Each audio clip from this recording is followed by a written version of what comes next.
Okay. Okay, guys. So let us start.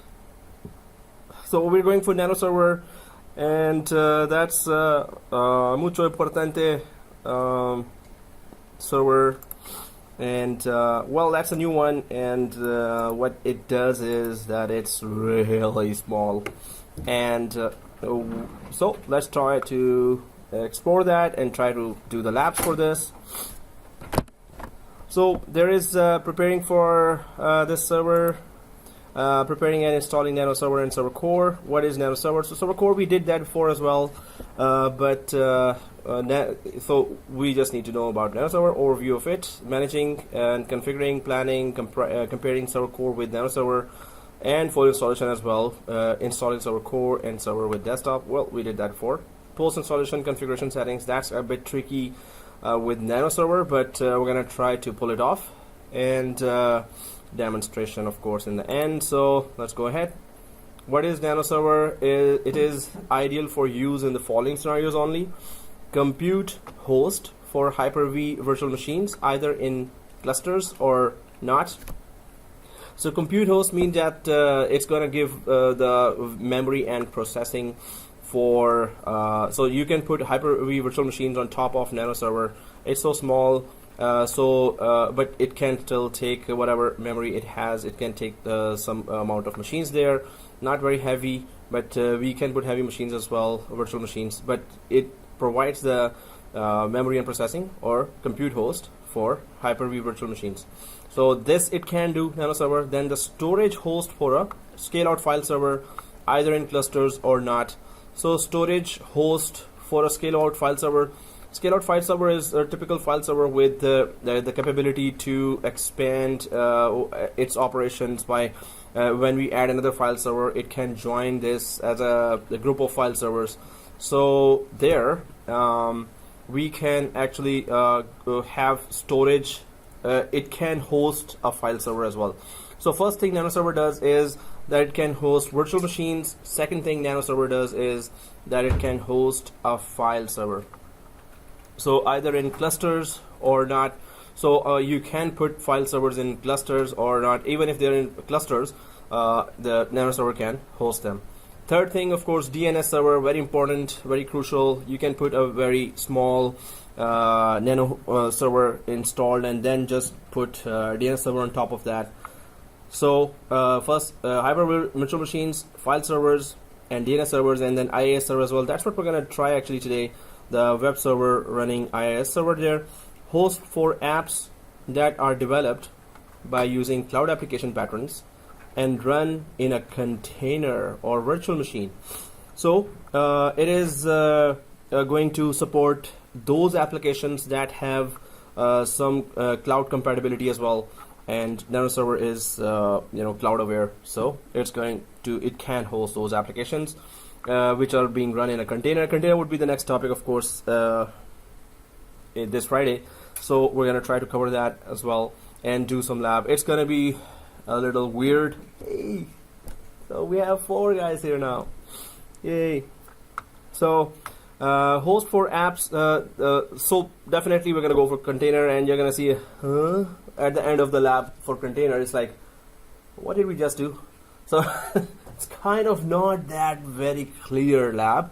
But if you're a developer and you have some applications that have their own specific scenario and environments, then you can use container for that.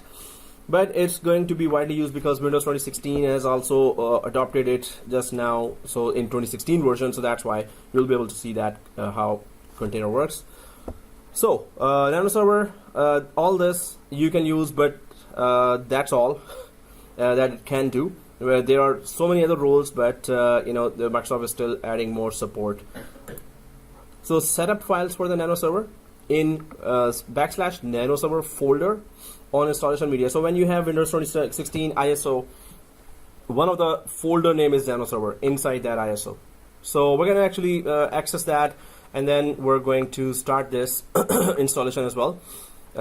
So it can deploy as a VHD on a Hyper-V host. So NanoServer, you can create a VHD or virtual hard disk on a Hyper-V host a VHD bootable drive on a physical computer. You can create a VHD from NanoServer, and you can even boot from physical computer and a .vim file on a physical computer, which is .vim is used for. Anyone remembers the .vim? In one lab, we extensively used .vim. In one of the way back early labs. That was WDS, Windows Deployment Services. That's where we used .vim. So we were doing what with WDS? We were patching the computers, right? We were installing Windows on a machine that did not have any operating system. Exactly. So through images, we were deploying. So those images were in .vim extension. So NanoServer can be deployed through images on physical computers which are empty.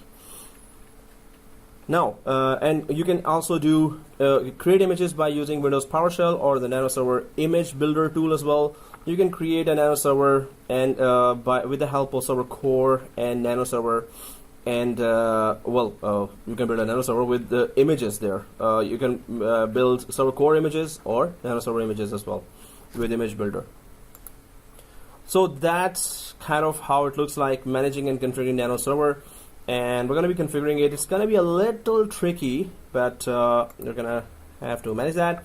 So planning for Server Core. Server Core is a more security enhanced, less resource intensive installation option than the desktop experience installation. Desktop experience is, what is desktop experience? What is it? What's the other name for that? GUI.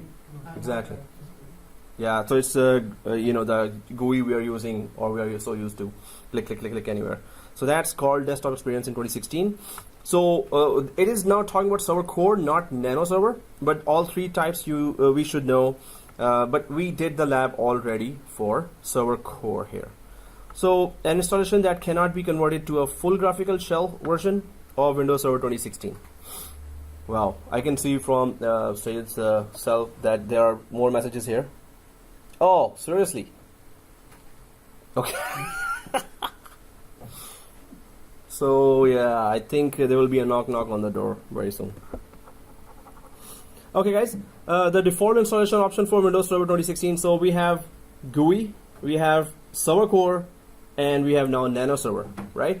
Although there are some very weird news coming. If you see the latest news, Microsoft was saying that what NanoServer can do here is this: hyper virtual machines it can run, file server it can run, DNS it can run, IIS it can run, and any cloud applications inside container, and the container is on top of NanoServer, it can run NanoServer.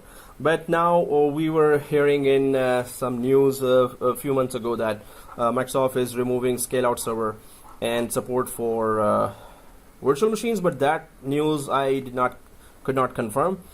Still, it's part of exam objective, so we have to go for it. And the lab we're going to do today, it's very, it looks like it's very cool operating system. But let's see.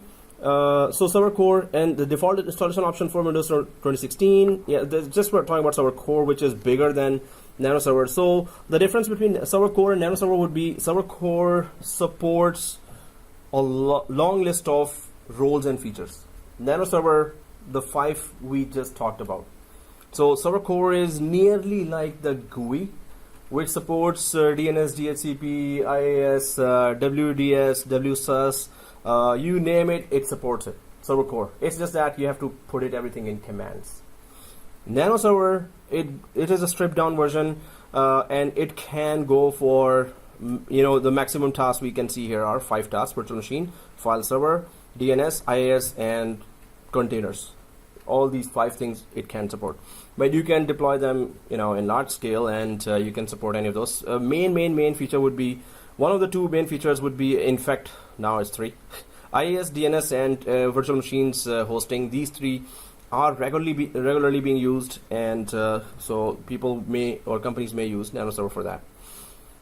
We just have to have that confidence first on that, and run it on some test machine and continuously keep testing on that. Then we can understand.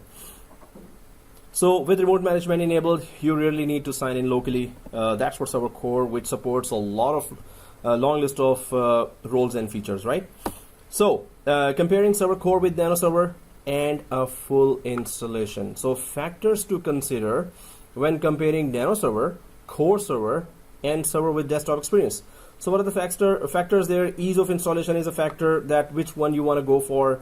Server core and core server, Nano server and core server, server core and core server, seriously.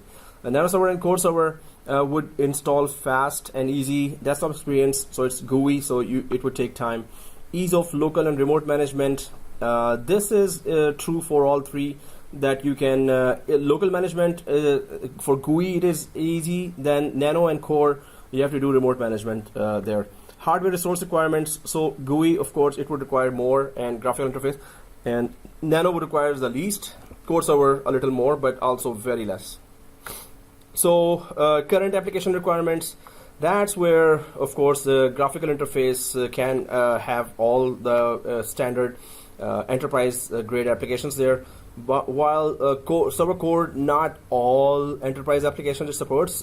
Some it does not support very well. Some versions of Exchange, some types of installation of SQL, but normally it does support still enterprise applications, but not as good as the graphical interface. And Nano server, we know that just 5 of those types of usages are there. Frequency of patches, updates, and uptime requirements.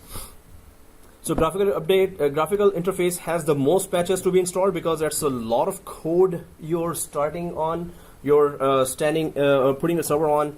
So there are less patches required for core server and very less for Nano server, because there's not much code that is involved in its running, in its making. So not a lot of patches for Nano server and core, but for graphical interface you have a lot of patches there monthly. So security requirements, attack surface, again GUI is more prone to having attacks, and Nano server and core server are much more secure in terms of security or attack surface. It has less code to expose, so less attack surfaces there for Nano server and core server. So then there is roles / features required now, and the possible need to update them later. Now that's where you can go for the winners would be in terms of roles and features, GUI and core server, but not all, right? So not all. Now we can just go ahead and try to. Well, I've just put it in the presentation as well, getting started with Nano server on the Microsoft documentation, and if you follow that, you will see a lot of help there. Now, Windows 2016 offers a new installation option, Nano server. Nano server is a remotely administered server operating system optimized for private clouds, and data centers. Data centers, we understand. What is a private cloud? What is a cloud? Isn't it public? Someone else's computer, right? Someone else's data center? Yes. Someone else's data center, so it's either AWS's or Google Clouds or Microsoft's. You're basically building something similar within your own. Yeah. So private cloud would be you would connect to one of the machines there, or one of the network there with a public IP. After that, you can create subnets there which are private to you. Only you who has the public connection can connect to that private cloud, and it is those private clouds or private networks or subnets where supposing you create 10 subnets there in the Azure or in AWS cloud. So you can have 20 machines in each subnet, suppose, but those machines can communicate with each other, and if you are able to connect from the public IP to those private networks, you can connect to those, but the private cloud is not accessible to public, but it is still in the cloud. So those who have access to that one public IP can only go there with a lot of security. So we create private clouds in our AWS class, and we create private clouds in our Azure class as well. AWS Azure is one course we're offering. So that was interesting. Okay, so here you can then, because private clouds, of course, if you start a heavy machine, it's gonna cost you in terms of processor, storage, RAM, but then Nano server, okay, somebody's outside. Yeah. No, it's, but she's outside. Thank you. Okay. Okay, guys. So here, NanoServer is a remotely administered. So in private cloud, you would want little, lighter machines there, right? It is similar to Windows Server in server core mode, but significantly smaller. We're going to see that now. Has no local logon capability. Well, with administrator account, we can locally log on, and we're going to be, but users are not. We cannot log in locally. No local logon capability, and only supports 64-bit applications, tools, and agents, right? So 64-bit applications, tools, and agents it can support. Now it takes up far less disk space. NanoServer sets up significantly faster because it's so small, and requires far fewer updates and restarts than Windows Server. So Server Core used to claim that NanoServer goes way ahead of Server Core as well, because it's some crucial applications there. So thank you, sir. Thank you. So there are very few applications there, so that's why you can just put it in the cloud, NanoServer, and you can use it for specific purposes, especially Hyper-V virtual machines. That would be very attractive option to go for NanoServer. So when it does restart, it restarts much faster. The NanoServer installation option is available for standard and Datacenter editions of Windows Server 2016. So both standard and Datacenter edition support that NanoServer. So this was all NanoServer. We did the lab.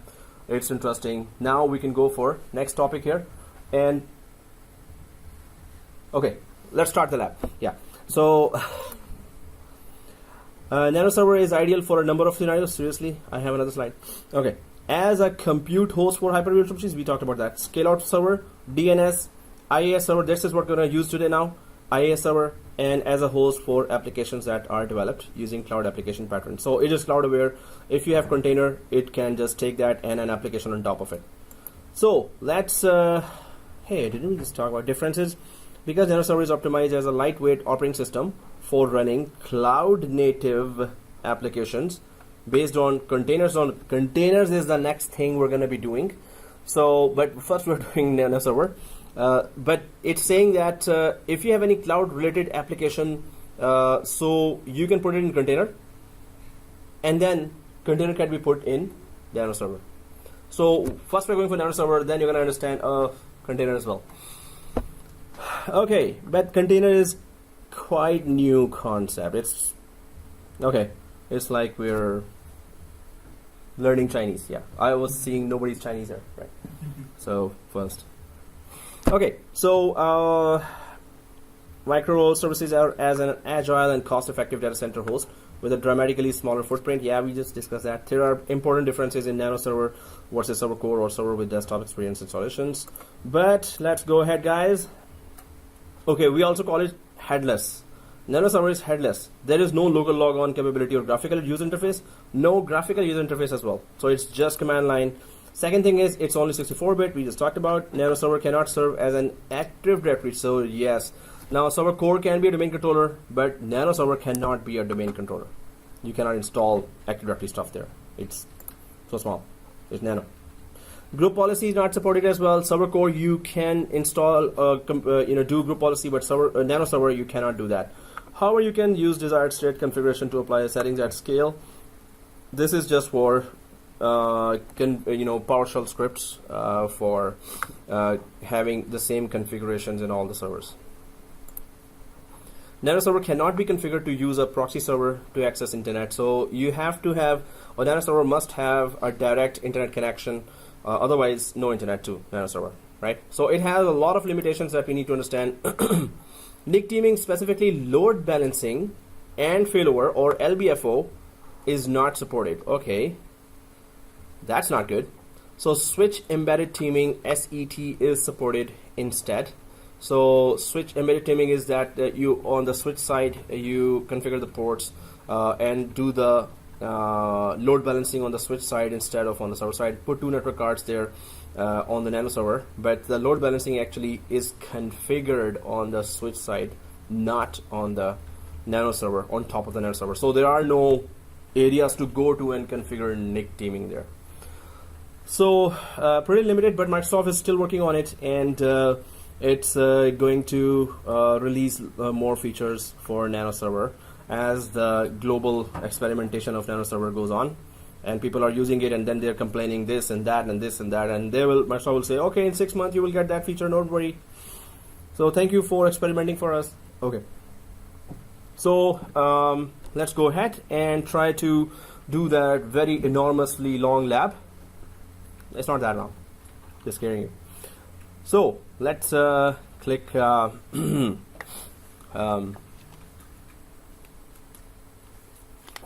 next. Somebody's typing, so that's good. Please do take a note.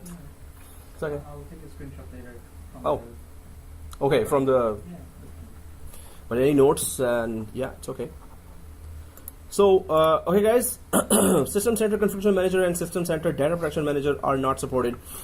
SCCM is all of a sudden great in demand now.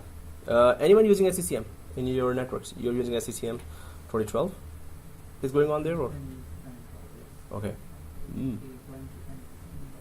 Oh, you're actually going to 2016. Cool. Yes, it is. You need a real expert there too. Because every single time we're planning on doing anything, deploying any software center updates or anything like that, looks like something is broken, and we just need to go in and apply clear fix, and then it works. And then the next time we need something else is broken. yeah, somebody just keep an eye on that and regularly maintain that. Oh, but that's cool. SCCM you're using, cool. And also you don't have SCCM there, but maybe in future. And yeah, Dinesh and Yasmin, SCCM. Okay, you can say also no. Thanks. Okay, guys. So these two are not supported on NanoServer as well. So SCCM and System Center Data SCDP, System Center Data Protection Manager, is Microsoft's backup solution. So it doesn't say backup, but it is data protection is backup solution for Microsoft. So they're not both supported. Best Practices Analyzer or BPA, commandlets and BPA integration with Server Manager are not supported. So they're just specifically saying that if you're expecting these, they're not supported. So you should be very careful when you're deploying a NanoServer, and you should plan it first that what are you exactly going to do with that NanoServer. And NanoServer does not support virtual host bus adapters or HPAs, or the adapters that you have for fiber optic as well. So those adapters it does not support when you have virtual machines hosted on those, right? So if you have virtual machines hosted on, it's not going to work for that as well. Now, let us go for NanoServer does not need to be activated with a product key. Are you kidding me? Okay, when functioning as a Hyper-V host, NanoServer does not support automatic virtual machine activation, AVMA. Virtual machines running on a NanoServer is host can be activated using Key Management Service or KMS with a generic volume license key or using Active Directory based activation. So, well, the activation for NanoServer is unique, and if you have the slide, you can just check that how to activate that when you do buy a copy of this. So you can just go for a KMS or Active Directory based activation. The version of Windows PowerShell provided with NanoServer has important differences. For details, see PowerShell on NanoServer. So anyway, even PowerShell is not full PowerShell there. It's Nano PowerShell, I guess. NanoServer is supported only on the current branch for business CBB model. There is no long-term service branch, LTSB. These are just their support and licensing models.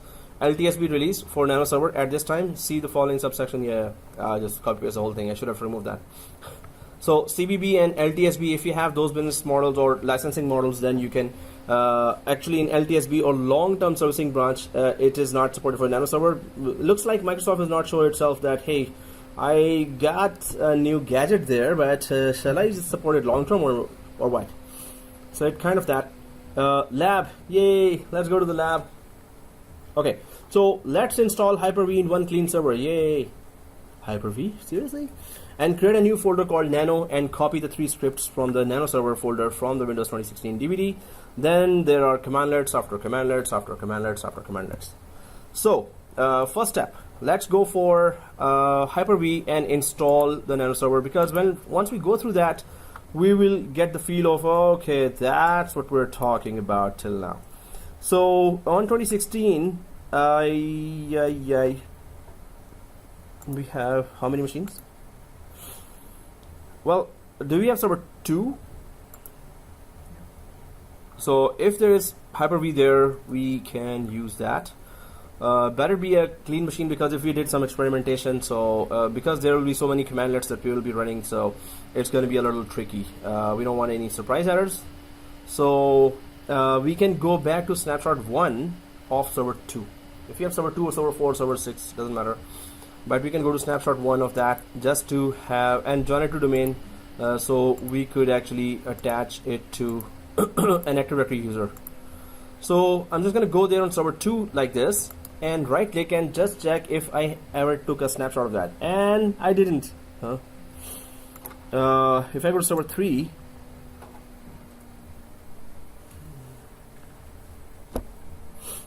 oh, it is server 3, and right click and snapshot. Did we took a snapshot 1 of any of the servers? Server 2. Server 2, you have a snapshot first. Okay, snapshot 1, which is activated. Activated static IP machine enabled. Perfect. Hey, that's not fair. I don't have it. No, okay. Yeah. So go back to the snapshot 1, join it to domain.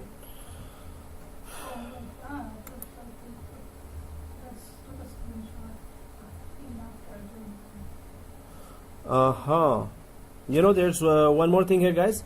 Because we need to install Hyper-V, so anyone knew that what we were supposed to do on the processor of that machine? Yes, Intel VT. We had to enable that option in the processor. In production environment, you will have to check that. So I'm just going to show you now.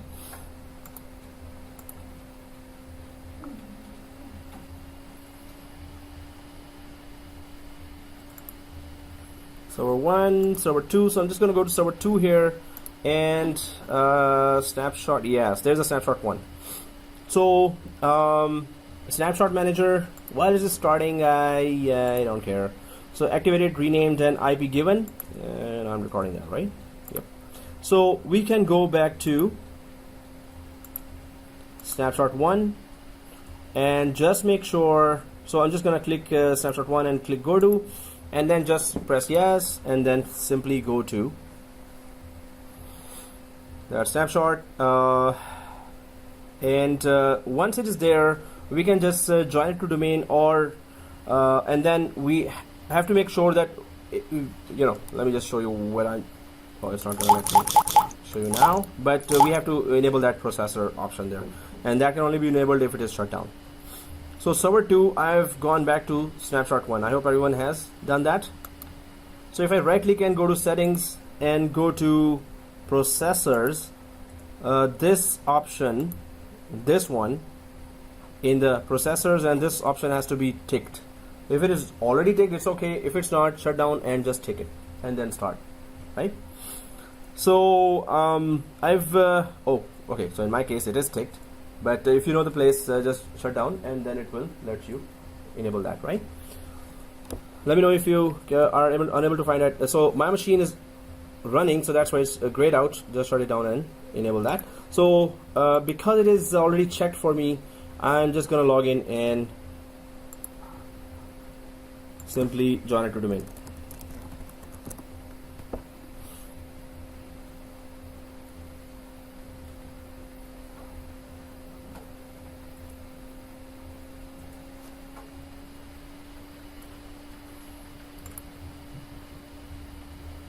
Wow, migration to Office 365 going on. Nice. It was going on in the bank where I was doing a contract. So that was thousands and thousands of users. So there were so many teams doing that.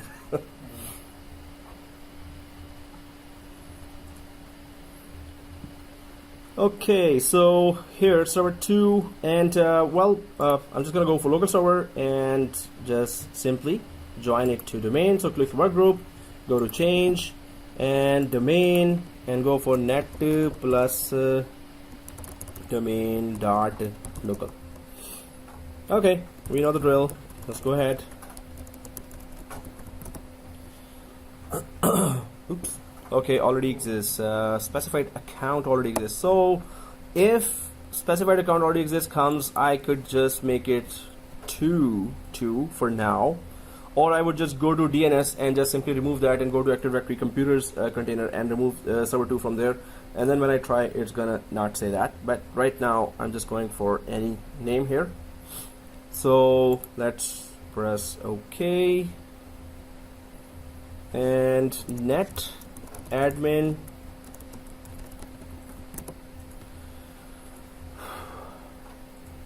Okay, welcome to the net+domain.local. Press OK. Next. So if that point is ticked, are you kidding me? Changing the primary domain DNS name of this computer to blah blah. The name will remain net+domain.local. There was a certified domain either does not exist. Are you kidding me? But it's gonna be joined anyway. So I'll just check if my VMnet is okay. VMnet 15 is there on server 2. VMnet 15 is there on server 1 as well. So far so good. Okay.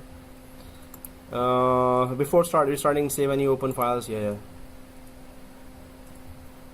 that's what I was doing. So okay. Anyway, restart now. So what we were doing was we went back to a machine, joined it to domain, and simply installed or clicked that option of Hyper-V. So everyone in Doodle done with that, or is only I'm using the SSD? So it's going on, right? Cool. Going on.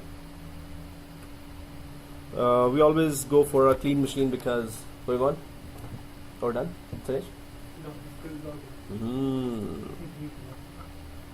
And yours done? Cool. So first, go back to snapshot. Second, join to domain. Third, just make sure that option for Hyper-V is ticked. Oh, if it's joined to the domain, it should go for other user and then net admin.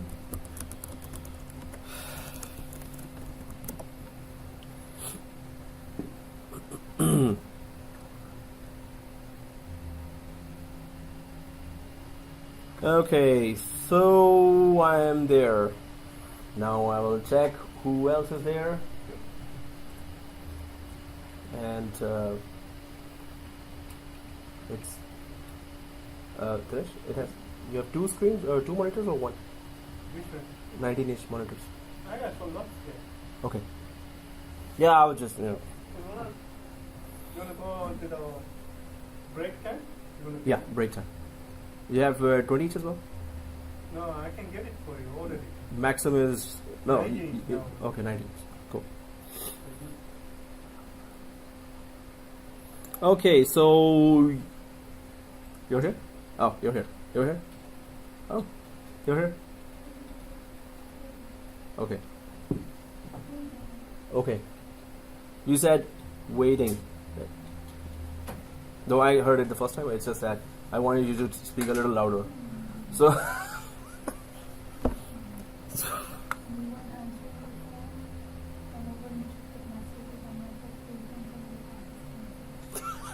class is cancelled. Seriously?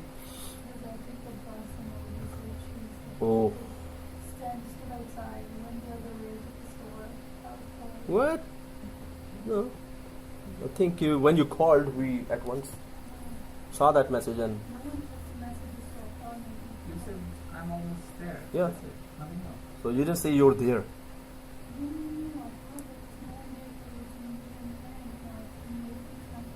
Yeah, that we shook off again. No, it doesn't happen every time. So that was unique day, but otherwise. Okay, so you're there, right? Yeah. Okay, guys. So let's just go. Oh man, cheers. We were just installing Hyper-V here. So let's click Add Roles and Features, and next. Role-based or feature-based installation. Next. Server whatever. In my case 0222. Next. So there should not be any error when we select this Hyper-V now. So click that and click Add Features. Oh, thank God. Okay, so once this is there, it's simple from ahead of this. So next, Nothing in features. Next. Just introduction there. Next. And of course we need to create that virtual switch manager, so we're going to just click Ethernet 0 and click next. We're not doing any migration now, so we don't have to actually select this one, right? So click next. Nothing here, so only one button we selected, that was just for the Ethernet 0. Otherwise we just kept on going next. So the path is okay. Next, and click the restart. It's gonna restart, and it's gonna still continue after for some while. It's gonna continue that installation. What? Yeah, there's some party going on. Why? The poor people are having party after so long. What? Ah! I didn't click the install. I thought I did. Oh, thanks. Yeah. And we thought that only Yasmin is very, very, very tired. I am tireder, I guess. No, it's everyone's red eyes. It's your sacrifice. That's really commendable. That's salute to the sacrifice. Otherwise, we're already doing a lot of hard work, and then yes, exactly. That's how you're done. You've done so many lectures there.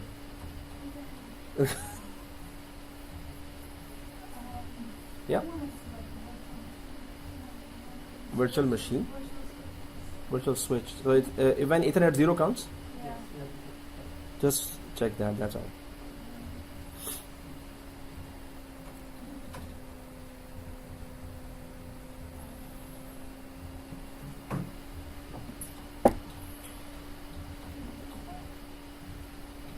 Let's put the screen a little right so you could. Okay. Yeah. Somebody is stuck. Password is incorrect.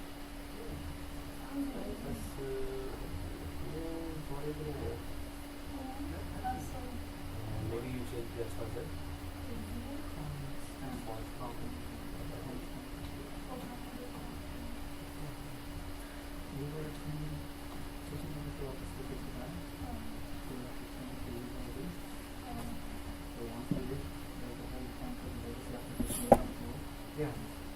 Okay, cool. Where to go? Restart.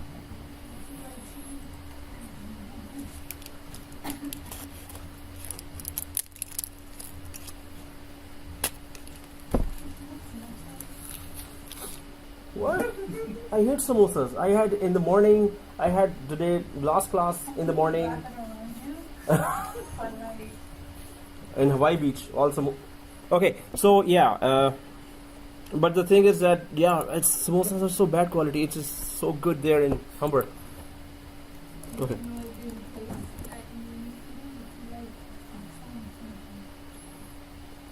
Those type in samosa and sweet factory near Humber, North Campus, like fresh ones. So on Saturday evening I can bring, and then Sunday I wait, and then come on Monday. I only go there Saturday. So there, some students bring fresh. I make them. No, they ask for, hey, can you give a midterm exam a little later? Can you extend the time? I said, hey, nothing is free in this world. Samosa factory is there. Come on. So bring it. I'm just extending. But when they get the marks, if they earn it, then only they get. Otherwise, I'm a monster when I give marks. Okay, let's close here. What? If I mark them according, that would be bribe, right? So extending the time is nothing to do. Yeah. Because I can.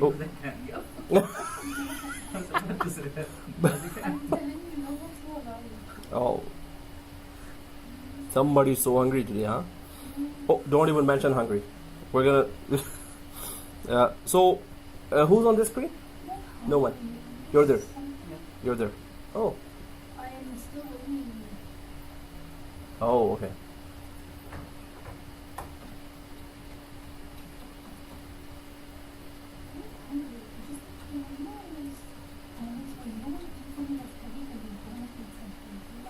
It's like a taste buds are asking for it. That's not hunger. That's waste of time and money. And so so somebody's are left behind. Behind it's your computer. No, it's mine. Not my computer. So let's click. While this is going on, guys, I'm going to be sharing scripts with you. So for that, we need to go to one site. I think we may have used that before as well. That is notepad.com. So I'll be putting script there, and you'll be just copying from there, right? So it is notepad. Sorry, a notepad. .com. Docker testing. Oh, that's our next class.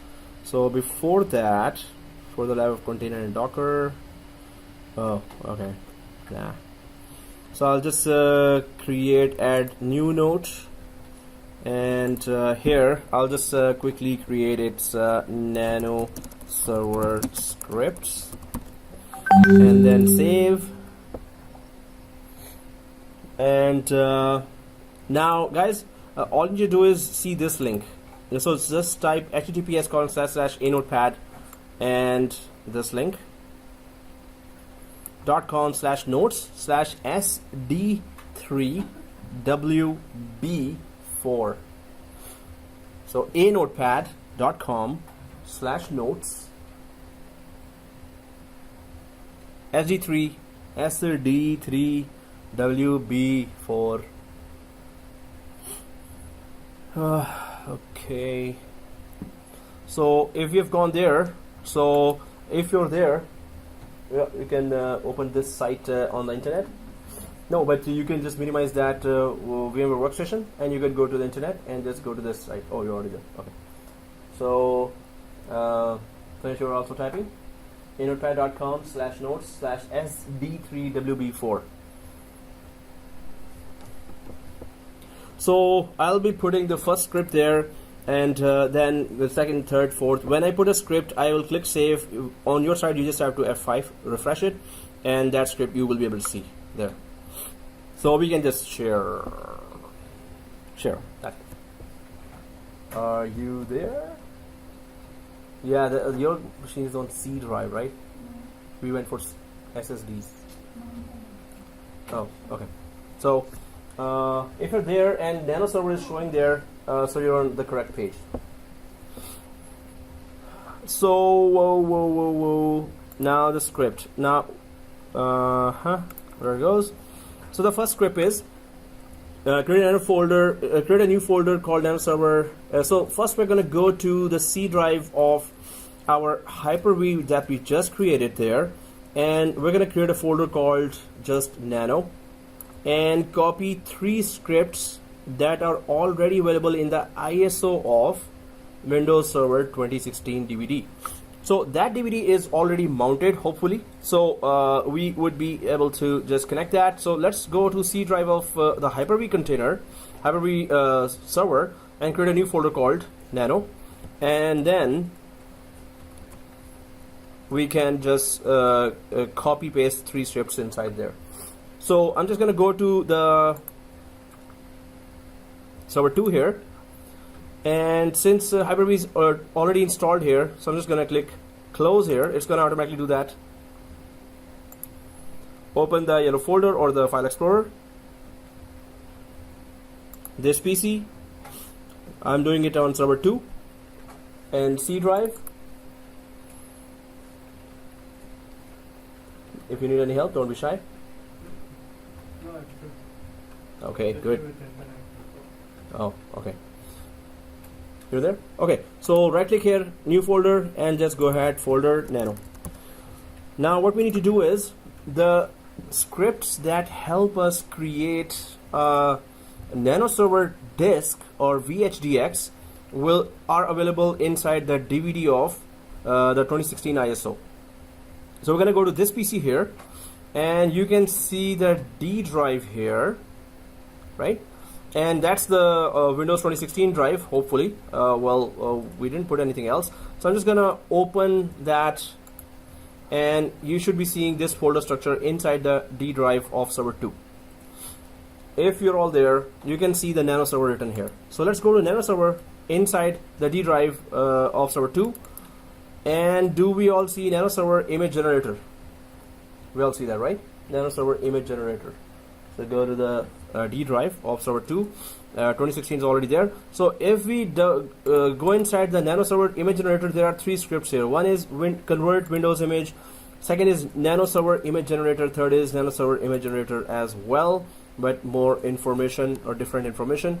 So I'm just going to select these 3 like this and copy. Select the 3 scripts, copy, and go to C drive where you create the Nano folder, and the rest we will do in PowerShell. So we're just going to paste that inside the Nano folder here. So once these 3 scripts are pasted, so what is our plan here?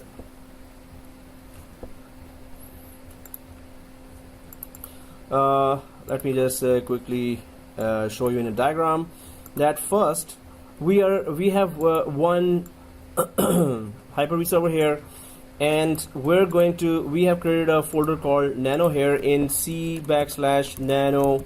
Now we are actually going to extract Nano server files there, but what we are interested in is in that it may not be exactly called that, but nano.vhdx.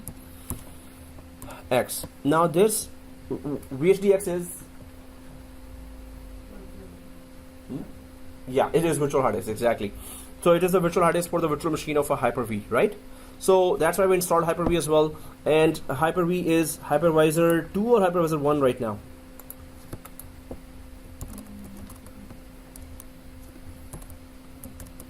So 2. So 1 is directly installed on the hardware. 2 is installed on the operating system, exactly as you said.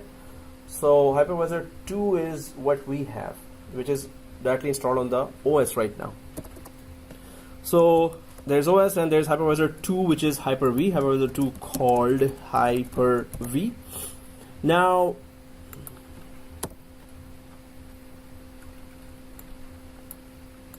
on top of that, we have those that one virtual machine that we're about to create. We haven't created that virtual machine, so we're gonna create a Vhdx inside which you will have already IIS installed.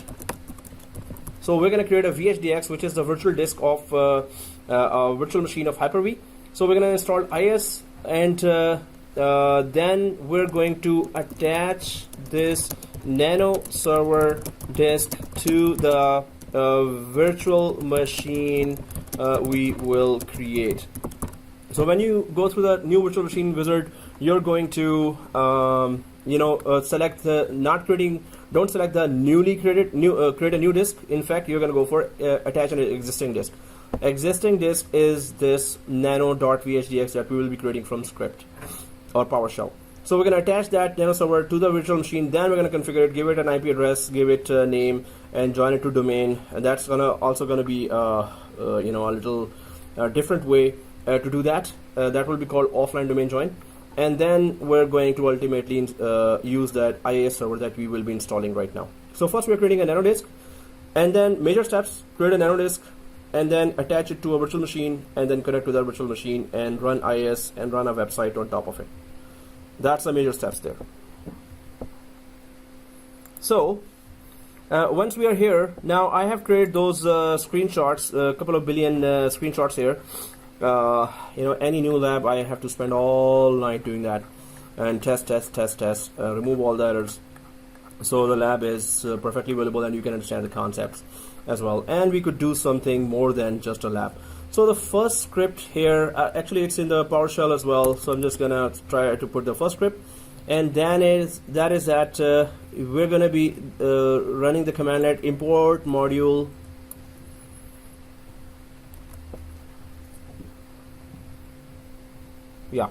so I'm just gonna put it on notepad here. A notepad is here. So that's the first script, and what it does, it saves the command. So I have just clicked the save. You can go ahead and press F5 and then copy this commandlet here So that imports the command. So what I'm just typing here is this cmd let. So I'll just put as number or hash. This means it's a comment.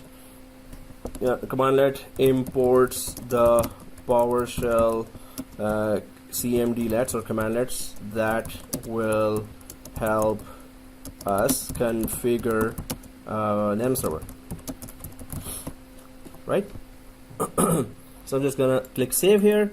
So this is explaining as well what this command will do. So commandlet will do. So I'm just gonna copy this commandlet from up there and simply run it inside the. So let's open the PowerShell with administrator privileges, and then paste this commandlet and simply run it. So I'm just gonna go back to server 2 here, and I'll go to this Windows icon here, Windows, and you can see PowerShell here. I hope everyone's seeing PowerShell. So when you right click here and go to more, you can see run as administrator for the PowerShell. I hope everyone saw that, and click that run as administrator, right? And press yes. So actually, did everyone run the command as well? Okay, you didn't, but you did, right? So it ran successfully, or what is when I say successfully? Okay, let's just run that. So I'm just gonna right click here. This is the commandlet, and press enter. So there it is. Nothing. I mean, like, if there is no red lines, this means it's successfully added those commandlets that will help us. So if we go for get command, get dash command, there will be those gazillions of commandlets here, and that's not what we imported, but some of those will help us configure the NanoServer as well. But if you go down to this, then there will be some NanoServer related commandlets. Anyway, we don't have to see that, but all the commandlets are there, hundreds of them. So let's go for the second one. First of all, we imported that commandlet. So second thing is that we're going to go for now the big one, then run the long commandlet. And what is the purpose of that? So first I'll just copy that. Let's be careful about this one.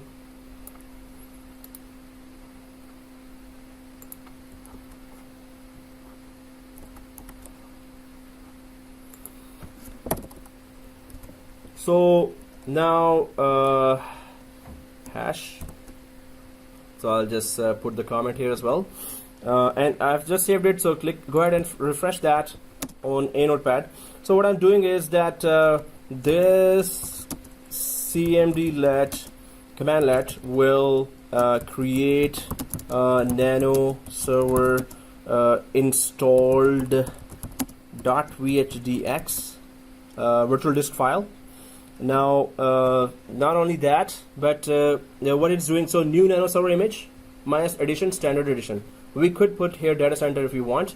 Then it says that where is the media path. So d : / minus base path is there, but here in c : nano folder we have the target path, and in where it is in nano, which is the main folder, then there go ahead and create a new vhdx called nanoserver.vhdx. So we're telling you can change this name to any disk there. Minus deployment type is guest, so it will be installed inside the virtual machine. And then minus computer name is nanoserver01. You need to give the computer name as well. Minus storage, minus package. So minus storage means just give one disk to it. Minus package. Also we need not only install NanoServer, but install IIS server here as well, which is web server. So we could run one sample website page, first page there. So Microsoft NanoServer-IIS package. So it's going to not install the NanoServer in the disk, but it's going to install the web server with it. So now let's. I've just clicked save. Save. I hope you have this commandlet already. So from the new here till the package. So right click, copy.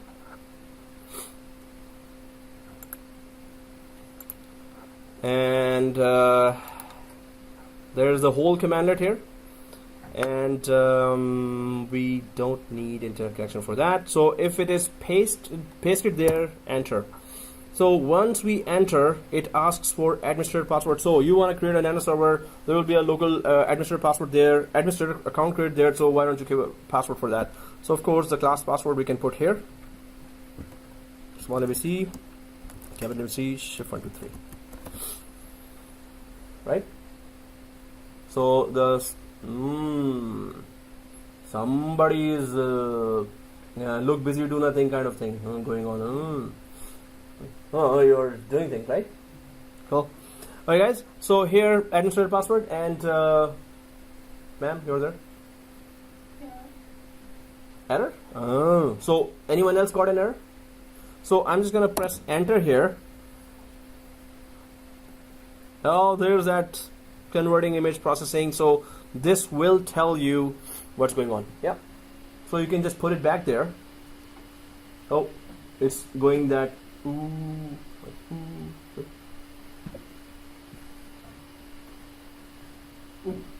That's not bad. What? Right click. Or yeah. Yes. What? So you remember the first one or the second one? Yeah. No, right click and copy. Yep. Oh, it's pretty bad. Yeah. Enter, it should not give it. So this is good. Now go for the second one.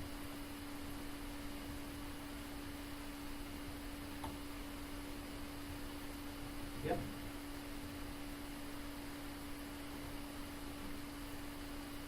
Enter.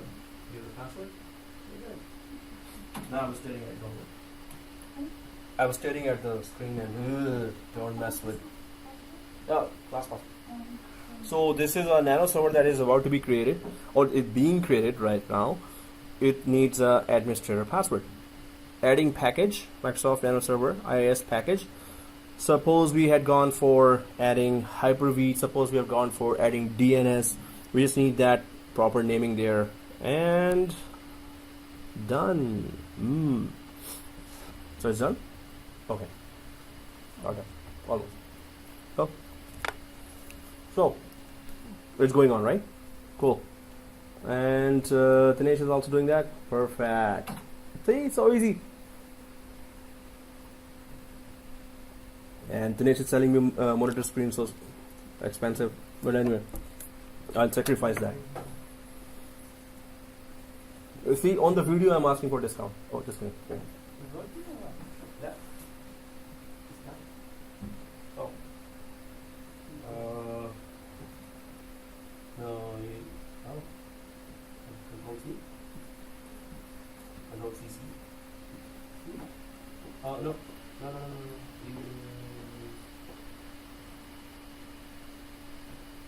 No, the whole command that is not there.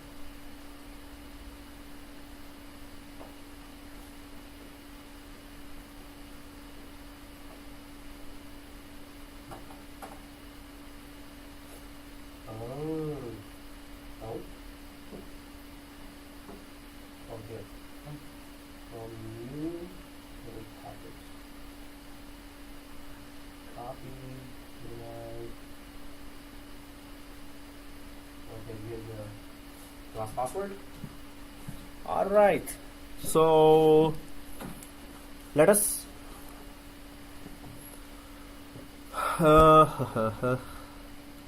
Okay guys, so the next commandlet would be, now let's go there. So what we have done till now is we have created a Vhdx which has Nano server and IIS installed inside, and before that we just imported the commandlets, then we ran this new Nano server image commandlet.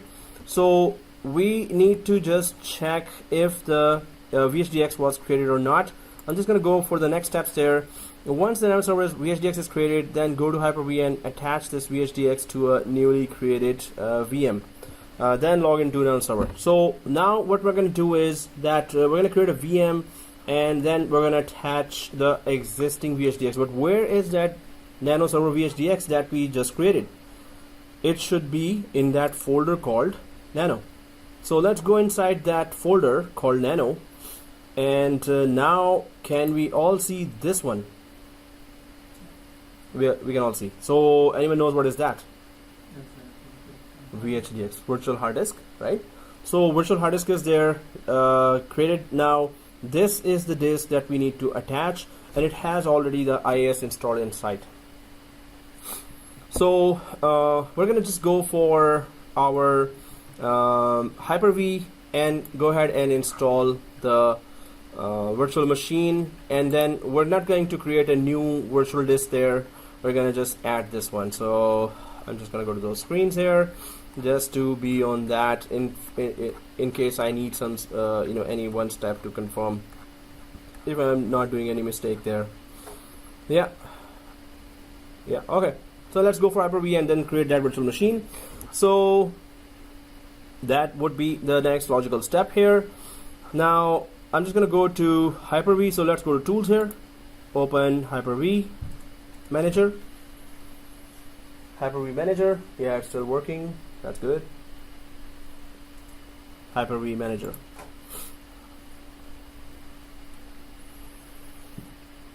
Oh. Okay. Whew. I thought the server 2 will not come. So if it does appear there, Hyper-V manager with the server 0, whatever the name of your server, so we can create a virtual machine and attach that disk to this virtual machine. So for that, right click on server 2 and click new and click virtual machine, right? So click virtual machine and then click next. So here we can just name it VM Nano 01. So VM Nano 01, and yeah, one more thing here is that let's just create a new folder for the virtual machine as well, which is separate from the Nano disk that we already have. So we could know that what virtual machine files were created when we created that new virtual machine with the existing disk there. Now I'm just gonna stay here and check out those steps as well, where we are actually going for creating a new folder. Either this folder we can create inside the Nano server itself, or we can just go ahead and create a totally separate Nano server folder inside the C drive. Yes, we're gonna do the other thing. So let's just select this, store the virtual machine in a different location, then click browse. Yeah, I'm following up with Dinesh. Really? Oh wow, you're there. Cool. So select that and click browse, and once we click browse, just go to the C drive root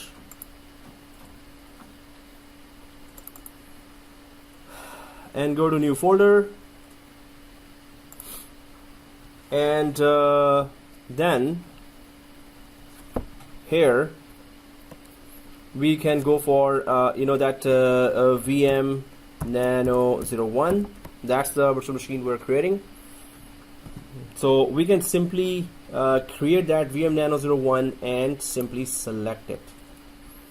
So because we need to just give a path of our different folder here. So click select folder. So it looks like this: C:\VM Nano 01, right? So once we have selected this path separately, let's click next. So this machine is created on that path, and then we're gonna go for just adding the existing disk there. So we're going to click next. Here we can select generation 1 or generation 2. Let's go for generation 2 with advanced features there, and support for hard disk more than 2 terabyte. So we're going to click next. 1024 MB is okay with use dynamic memory. So once we have this use dynamic memory, let's click next. And of course we did create that virtual switch there, so let's select that virtual switch, and that's going to be very important for us because we need to grab DHCP IP, but we're going to change it to static IP. So click next. Now this is the portion where we need to actually go for use an existing virtual disk, this one. So click browse and we know where to go, c:\nano and that Vhdx. So use an existing disk and click browse. Go to this PC, go to C drive. There's a folder called Nano. Double click that, and there's the virtual disk called NanoServer 01. Right?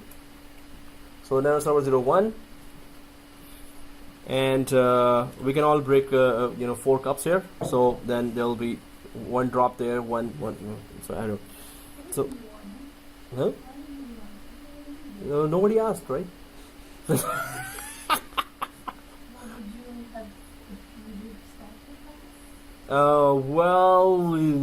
Okay, let's carry on, guys.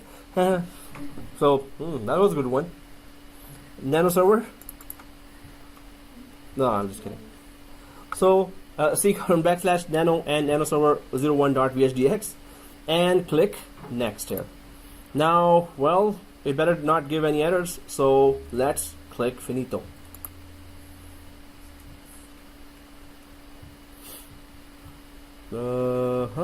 Okay, so far so good. It got created right away. Created, right? Cool. Well, it was just few million steps behind, that's all. So you can try to understand and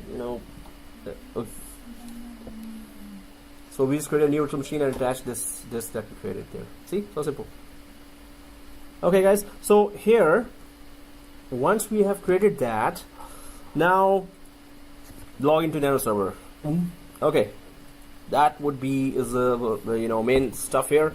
Now let's go log into NanoServer and connect to that Hyper-V machine. So let's start that machine and connect to that machine. Then just give an IP. Log into the administrator and give an IP. So here, right click, start this machine, and yep, and simply right click again while it is starting and click connect. So when I connect here, it is starting.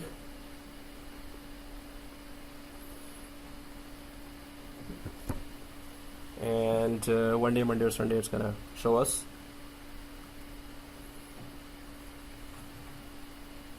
Connecting to VM Nano. Oh, you didn't even connect.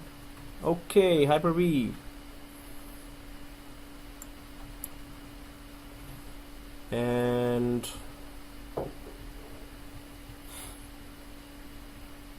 okay, so we should be here on the NanoServer username, password, credentials area. So we had administrator as a username and password we give. So administrator, and since we did not join into domain yet, so we cannot give a domain now. So I'm just gonna press tab. Only for a second, right? Literally for a second. Oh, okay. Okay. So yeah, pause now. Okay, guys. So here, of course, is the class password, and we don't give any domain because it's a local administrator login. So even if you give a domain, it's not gonna log in. Enter. Please wait, and well, you don't have to wait. But now it's like, huh? Where are we now? So NanoServer recovery console. It says recovery, but we're not recovering anything. This is the basic configuration. And we're going to go for first the networking, then we're going to go for inbound firewall rules. In order to remotely connect to this server, we need to give static IP, although it would have by now gotten a DHCP IP. So let's press enter. Networking is already selected there, right? So networking is already selected. So we press enter. So it says that that's the only network card that it finds here. So we can press, there are other buttons that we want to see. Those buttons are, I'm just gonna make it a little bigger. And those, what other options we have? If I go way down to the virtual machine, it says at the bottom that there is up and down highlight option, there is enter, and there is escape option, right? So we're gonna go, because there is only one thing to select here, which is Ethernet. If you've logged in, you can just press enter to networking. Press enter to networking, and then this should come. Just go ahead and press enter again, and I don't have a DHCP. This means anyway, I didn't need a DHCP. But if I want to give a static IP, what do? If I go to the bottom of the machine, it says scroll, escape is back, F4 is toggle, F10 is routing table, F11 is IPv4 settings, F12 is IPv6. So we're going to go for IPv4 settings here. So it is F11, right? F11. So once we enter F11, yes, DHCP enabled, we don't want it enabled. But if we right arrow, left arrow, it doesn't do anything. How do we disable it? Press enter. F4. We disable by F4. And now let's go ahead and give an IP that we haven't given before. Well, F4. Yeah, 192.168.200. We never gave 66, right? So press tab. I'm just giving 66. 255.255.255.0. And the default gateway is oops, did I press enter? Ouch. Okay, then it is 192.168.200.50. So this is how it looks like now. 192.168.200.66, 200 and 192.168.200.50. Well, it's not no tab to go to the next line or to go out of this interface tab. So it looks like this, and when we press enter, it's gonna save that configuration. If we mess up this configuration, somehow Nano is not that stable, so it kind of in the class, in previous class, it gave me hard time. So I'm just gonna press once these configurations are done, right? So I'm just gonna press enter. So operation succeeded, press enter or escape to continue. Right? So escape. We always gave default gateway as 50. Like when we server 01, that was an imaginary gateway. So default gateway is, I just want to confirm now. Thank you for, hey, now I'm also, no, it's I understand that it's I am not confused, but I'm just showing you there just a proof. So local server 201 Ether 0 and 50. Just wanted to show. So I just wanted to show. I knew that. Okay, so server 02 here, and if you press enter and if you see this operation succeeded here, so press escape. Escape, we go back, and now there's a confirmation that yes, IP address have been given. The static address and gateway not in, Yeah, it's not gonna show. not in the same subnet?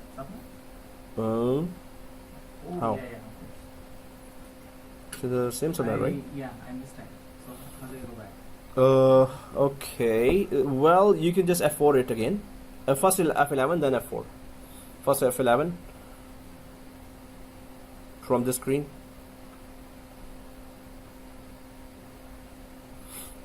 And you're there, right? F4.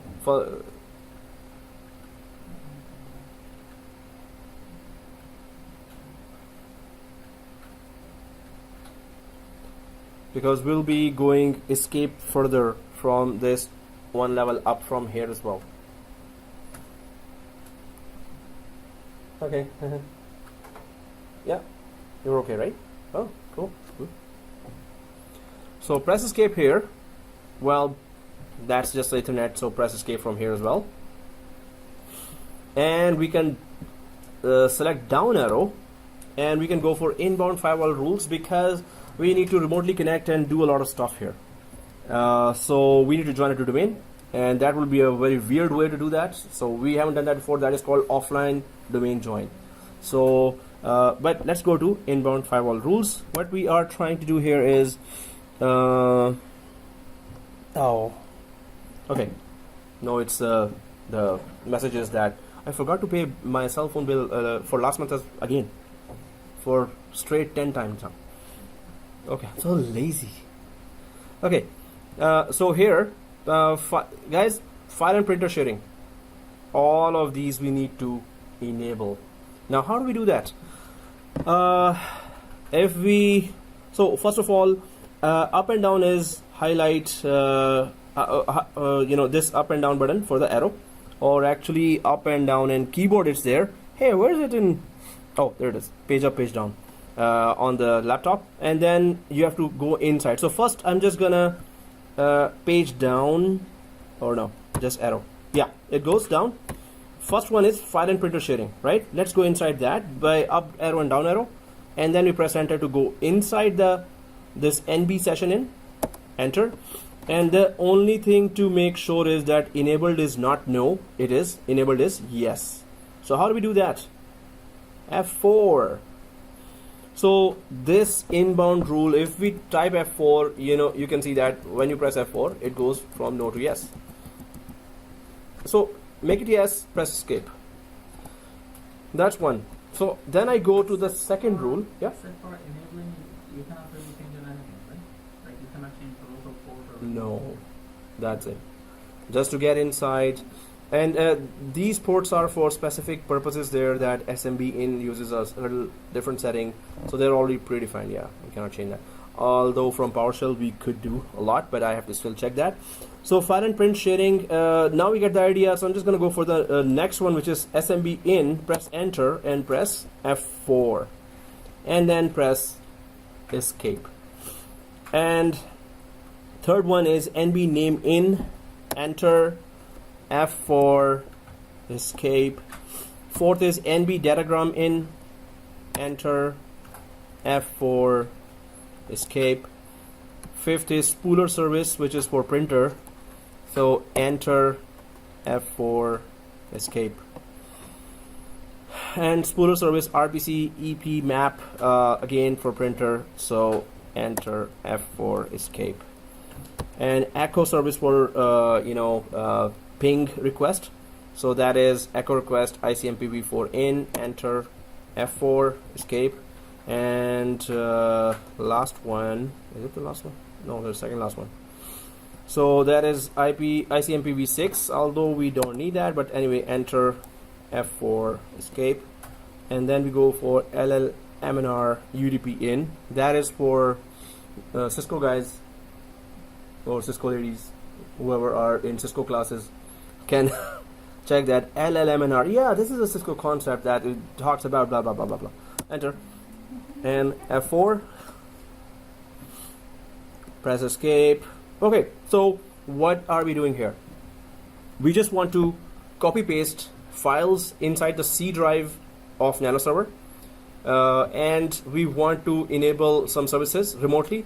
So file and print sharing lets us copy paste the files, remotely connect to C drive of NanoServer, and although we don't need spooler service for printer, we need ping service for echo request and SMB services for actually accessing the NanoServer by name. So these services we need. Others, go ahead, you can open that, but remote service management, if you have specific use for that, you can just connect remotely for remote desktop or anything. But right now we just need to copy paste some files inside the NanoServer, so that's why we enable that, right?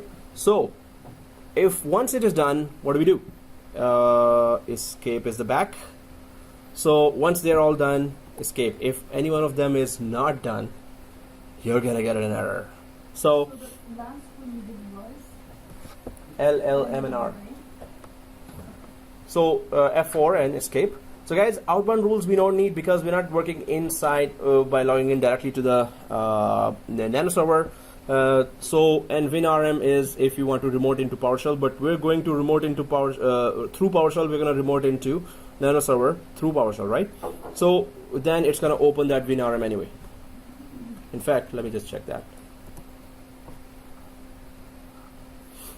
WinRM is used where you need to remotely connect through PowerShell. Windows RM is the Microsoft implementation of AWS Management Protocol, which provides a secure way to communicate with local and remote computers using web services. If you have lost the ability to remotely manage this server over WinRM, this option will allow you to reset the WinRM. So WinRM is already selected. We can remotely connect to it right now. In case we cannot, so you can reset this option. So it's just giving information, it doesn't do anything else. So guys, that's it. So if I go down and check my options here, scroll, escape, logout, F5 refresh, control plus F6 restart, control F12 shut down, enter, select. So this is pretty much it, but we're going to be remotely restarting it when we are joining it to domain.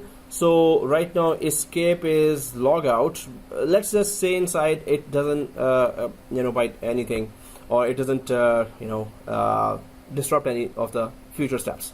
So let's go for the future steps, which are, what's wrong with my English? So here, configure inbound rules, did that, right? Configure static IP, did that. Ping NanoServer from server 1, yay, let's ping. So my IP is 200.66. From, I'm gonna go to server 1, and are we able to even ping there? So I'm gonna go to server 1 here, which is already open, and let's open that PowerShell. I'm on server 1, inside server 1, click the Windows icon, and this Windows PowerShell with run as administrator is already written there, and click that. Yes. Okay, ping 192.168.200.66. In my case 66, your IP whatever you gave, right? So enter. Yes, it is pinging. Is it pinging for everyone? Oh, so started. Oh, okay. And so here 200.66, if it is good, now the next set of command, let's start those. Yep. What? I'm saying why not ping from 2 to 1 instead of waiting for 1 to 2? 2 to 1? No, go for 1 to 2. From server 1 to server 2. Ping that. Why would you go for 2 to 1? Where would you go for 2 to 1? Because in NanoServer right now we cannot work. We have to remotely connect from PowerShell inside NanoServer's PowerShell. So we are not inside PowerShell of NanoServer right now. We're just PowerShell of the server 2 or server 1 here. NanoServer is just giving us menu. Okay guys, so is it pinging for everyone, right? Ping, ping, ping, right? Okay, so yeah, let's go for our next set of commands. Yay! Okay. Now, what do we need to do?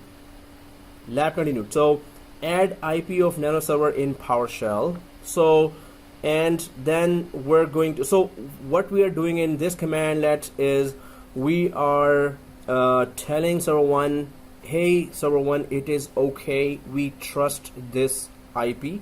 So, we are about to connect from PowerShell remotely to this NanoServer. So we're going to be connecting to this IP. So don't worry, don't panic. It's not a hacker server. It is okay. So first we're going to add this IP to a. This IP is 3, mine is 66. This is the IP of a NanoServer, right? So we're going to give this command just to tell PowerShell and the local server, hey, it's okay. Don't panic. This is the server that we were supposed to connect to. So I'm just going to go to a notepad, give it to you, and hash this cmd let's us add the IP of NanoServer so it could be trusted inside PowerShell remoting. PowerShell remoting, like you are actually connecting to a remote session or within the NanoServer's PowerShell. You're connecting from this PowerShell. So this is the commandlet, and guys, we can do that from server 2 as well. So anyway, let's go to server 1 and tell server 1 that, so this IP here, this IP is actually, in my case, it is 66. You can change according to what IP you gave in NanoServer, right? This code is not supposed to be there.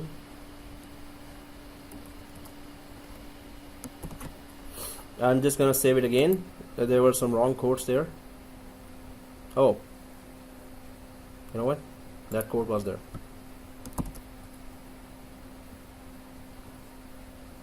Yikes. I'll just remove that and save. Again, that was originally how we put that, because one code is starting from here and second code is here. But guys, we're not using the outside codes here, so we are starting to select from set item within the codes until it reaches the IP address here, right? So when you're about to paste it, or if you have pasted it, make sure it is not run yet until you have changed it to your IP, like this. So I'm just gonna start selecting from here. The last code is this, and way before the first. Don't select the code like this. Don't select this one, right? So it should be inside this. So I'm just gonna right click here, copy. Yeah, there's a code here. We're not gonna select that. This is just to show that this is a commandlet. So it starts from here till here. So we're not selecting that, but inner codes are showing that there is an IP address. For IP address, there is an inner code here. So we include that in the commandlet when we are executing that.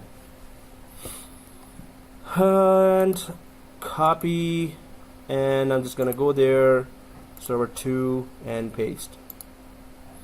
So it looks like this now, and press enter.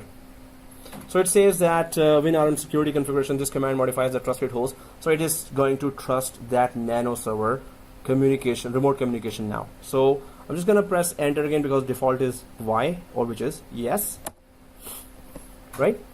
So this is it. Now this is going to trust us. Now we're going to remotely connect to our Nano server. So I'm just gonna go to the next commandlet, and that will help us. So connect remotely to C drive of Nano server from PowerShell. Now that's gonna be very interesting, and you can use that in your production environment as well. You wanna connect remotely to any other server's PowerShell commandlet, and then start giving remotely PowerShell commandlets to that server. This is the way to do this. The first command, trust that IP address, which is the IP address of the destination. Second command gets you inside. Copy. So now, I need to put it on a notepad. Now the next command is this. Hash. So this CMD lets us remotely connect to the PowerShell session of the Nano server in order to give PowerShell commandlets there. Click save. Now it's there, but we're gonna be using it after the codes, and we're gonna start copying from enter PS session. Computer name, guys, again the IP is the Nano server's IP, so it is not 3, whatever IP you have, you're gonna give that. Again, 2 times IP is being used, so make sure that IP you change it to your Nano server IP that you just gave. So Control C here, and once it is selected like that, we're going for right click, and sometimes as soon as you right click, it just executes the command as well, but it's good that it's not executing. So in my case, my Nano server IP is 66 here, and also 66 here as well, in 2 places. So if you got that, it should pop up with a username password. If it did, way to go. So then just put the local administrator and the class password, right? So enter, yeah, there it is. And well, it is already local administrator, so you just need to put the password there, right? So small ABC capital C F123. You can get into any other server if WinRM is enabled there with this way, PowerShell. And if you have some PowerShell commands to run remotely on some servers, you can remotely connect there and run those PowerShell commandlets there. So now, what is the proof that we are inside the Nano server now? The IP. So that is so cool, right? now we're inside the NanoServer. Now we can do and run a lot of commandlets there. So let's go for that. Let's try to further configure the NanoServer. Now the first task would be do an offline domain join. Now guys, this is very interesting. The concept here is excuse me. The concept here is what? You think I forgot the concept? Okay. See, you don't know the concept. Okay, anyway, so yeah, concept here is that suppose you have 200 machines. Okay, again, concept here is oh, you need help. Okay, so suppose you have 200 machines there. Now you want the machines to be domain joined before even they arrived to your network. That's crazy. How can you do that? 200 machines are in the New York branch, but they will be joining the Toronto branch here. But while sitting in New York branch with no network connection, you will be remotely sending a file called ODJ blob file. Now ODJ is offline domain join, ODJ, offline domain join blob. So this file you're going to create on the domain controller or the NanoServer, and then you're going to create, you're going to create that file here, and then going to put it to all 200 servers or computers that are about to be domain joined. You're going to put that file there, and you're going to run a command there as well. So this means when the 200 machines, suppose, arrive from New York to Toronto, as soon as you connect them to the network, they are joined to the domain. Active Directory already knows their credentials, their passwords. So offline domain join just means that suppose you have a machine at home and you have a domain controller in your office, so you can create a file inside the domain controller, take that file home and run the PowerShell commandlet again in this file. So that machine at home, when next day you bring it to the office, that machine will already be domain joined. You don't have to go through the process of domain joining anymore. Can you do it for the regular machines as well, or does it have Yeah. to be a server? No, any machine, any Microsoft machine. So that's very cool, right? Offline domain join. It's offline, but it is joining to domain. You just have to put that file inside and run a commandlet for that. So that's very interesting. So do an offline domain join. How do we do that? So we're going to create a file on server 1. Why? Because domain controller is it's the domain controller, right?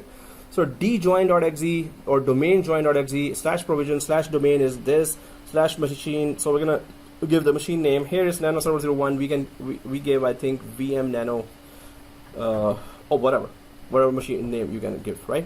So I'm just gonna put that full commandlet here, and we're gonna run that.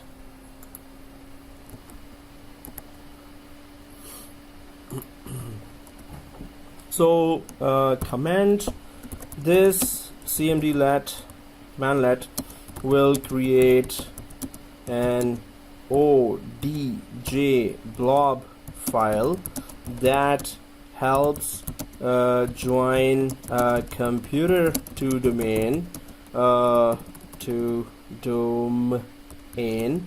which is not even inside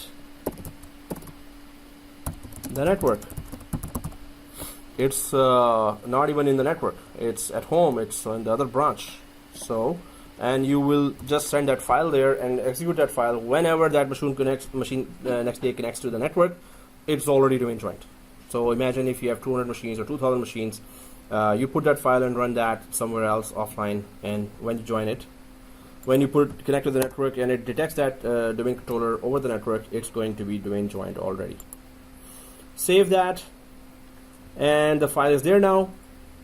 This commandlet will do an offline domain join by creating an ODJ blob file on server 1. So we're gonna run this commandlet. We already have inside the server 1. We have opened that administrator based PowerShell. So I'm just gonna start copying from djoin here. And do we have to change anything here? Well, we just have to remember that NanoServer 01 is the name of the. You know what name you gave to NanoServer? Do we remember that? Yeah, but did we give it to the operating system of Nano? Because Nano is already open there, this one. So was there any server name given here? Oh, I know guys tell Oh. them, we'll tell them that we're contributing more. Yeah. Hey, good. That's what market needs. Troubleshooters. T-shoot or just shoot. Oh, okay. No, T-shoot. Oh my. See, that's what I was saying. You have to do this, this, and this. Whatever you figured out. Yeah. So NanoServer. So guys, we're good. This means that that commandlet is gonna tell the domain controller NanoServer01 is the machine that is about to be joined. If the machine name is different, it obviously is not gonna join. So now we're telling Active Directory, hey, this is the machine that's about to be joined. Will be joined tomorrow, or maybe next month. Yeah, and that comment as well. Yeah. So let's copy that and paste it on server 1. Guys, so this has some issue here. We're running it on the other machine. Nano server, exactly. We cannot run this one in the Nano server. We have to run it. So we cannot touch this one as well. We should not disturb this one as well. So what do? We just open another PowerShell with administrator, right? So we keep it like that. This one, we are still logged into a Nano server, but we're gonna left click here, go to PowerShell, simply open another one as run as administrator. Second one.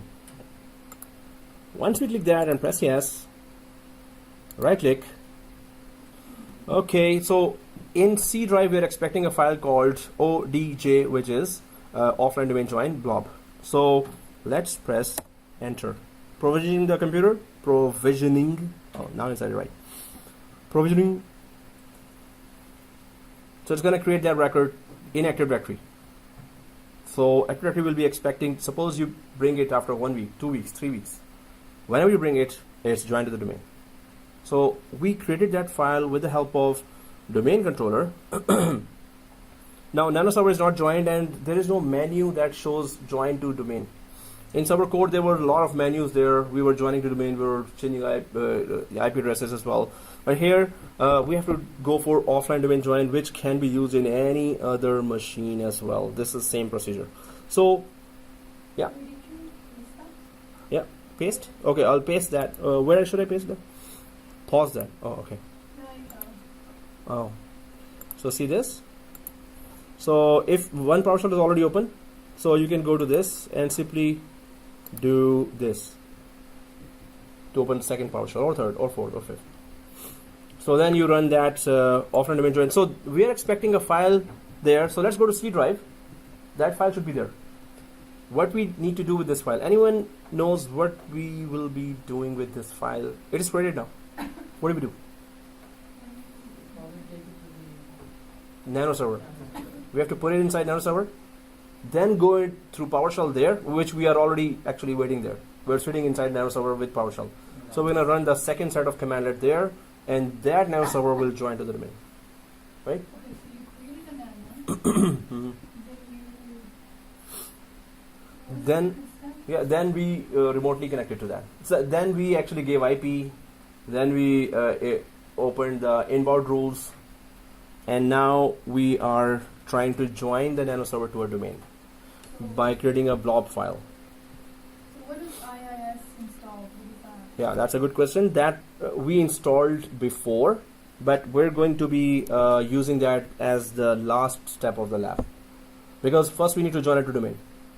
So we did the inbound rules, we joined. To domain. We are about to join to domain.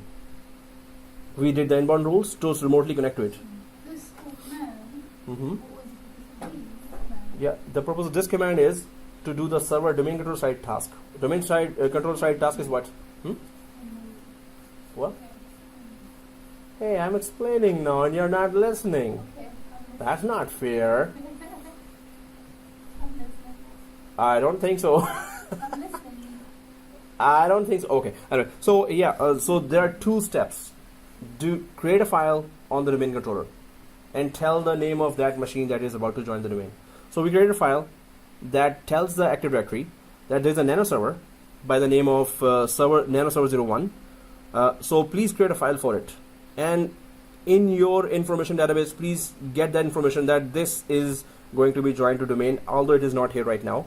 Or it is here in our case, suppose it was not here. Still you're telling the Active Directory that please keep in mind that NanoServer01 will be joining to domain. So Right now it is not there, but create a file for that. So server side task, we have to create that file.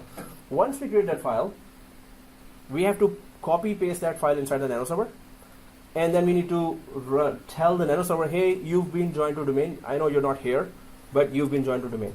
Suppose that NanoServer was at home. Suppose that NanoServer was in another branch that is not connected to this branch.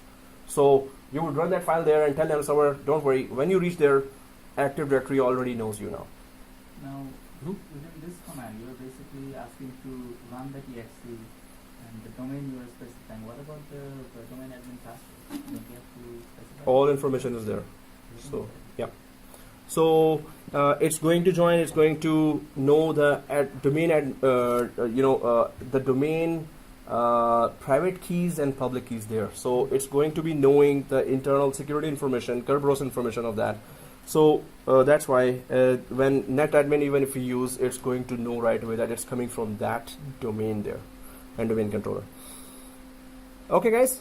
So secret backslash is that file created there. So I'm just going to go to the C drive here from my file explorer on server 1. C drive. And yes, there's that file here. But how to copy paste it inside the NanoServer? So that's not that tricky. All we need to do is, so do you see this file here, right? So go to run on server 1. Go to right click and run. And we know the IP of the server 1. NanoServer. So from server 1, I want to just simply go to the C drive, because we are administrators of our domain. Yeah. Oh yeah. Sorry. Backslash. First thing. Exactly. We need to go inside the C drive of NanoServer. So IP 192.168.200.66 backslash. We all seem to know that, huh? You've been using this authority. $C you can. That's the fun part. Yeah, when we have that power, whoa, we can just peek inside anyone's drive. That's not good, but yeah, as long as we're not caught, we're okay. Yeah, $C. Don't try this. Don't. So if we are caught doing that, we better be very in good books of our manager, right? So anyway, so $C, enter. Yeah.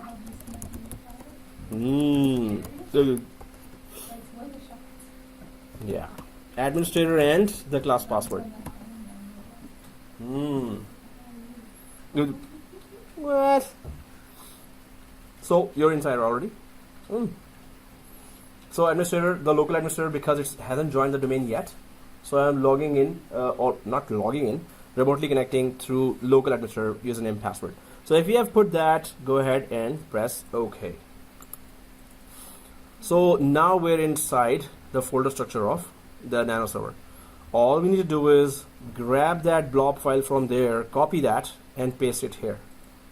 Excuse me. So here I can see local disk, which is the local disk of server 1. So I'm just gonna right click the file here, copy, simple. And because I've now opened the folder structure of NanoServer as well, I'm gonna simply paste it on the root of the C drive of NanoServer. Do we get that, right? So we have all copied that, copy and pasted that. Okay. Somebody is doing something else. Okay, guys. So once it is there, let's just run it. So the next commandlet is. That's exactly the next thing we're about to do now. So the first thing was the domain controller side. Hey, domain controller, there's a NanoServer. So we're just telling you. Now we're going to the NanoServer. Hey, NanoServer, domain controller knows you now. So don't worry, we're going to run a command on you, and then domain controller will know you right away as soon as you connect to the network there. So the second one is this: copy this file to NanoServer and run it through remote PowerShell. So I'm just going to copy the whole thing here.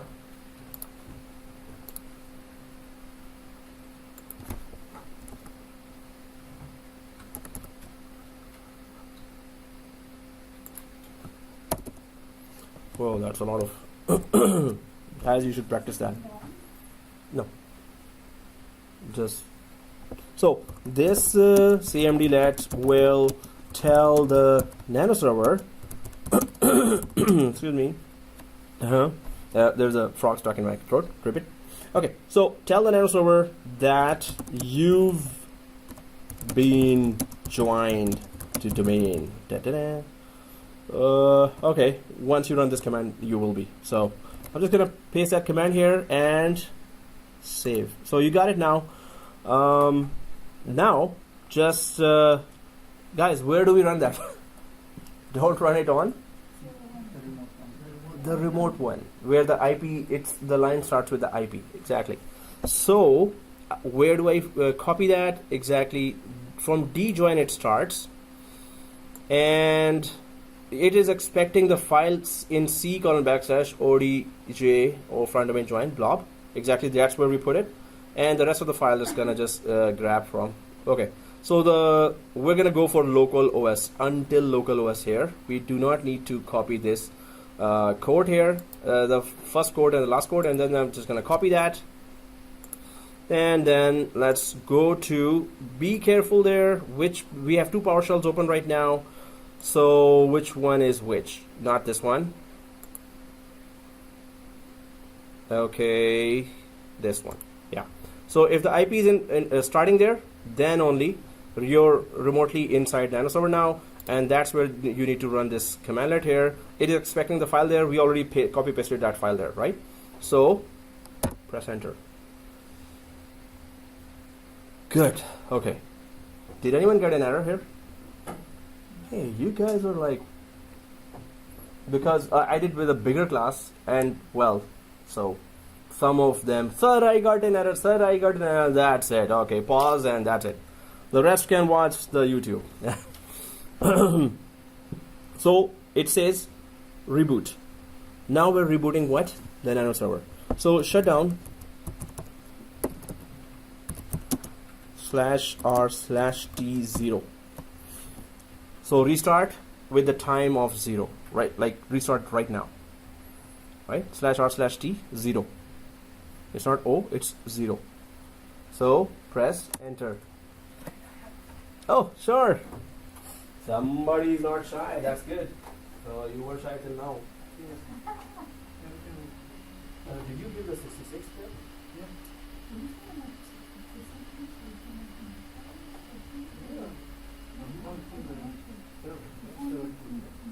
No, it is sorting, it's okay from here as well.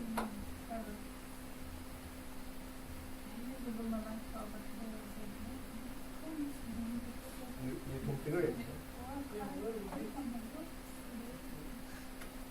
Were you able to ping it? Let me pause that because it's all against me. Okay. So ping 192.168. No, I didn't know that. I was ping space 192.168. That's 200, not 60. No, there's no mention. Oh yeah, it's ping. Oh. Unless you create. Look. That's a backslash 192.168. 200, not 66. Oh no.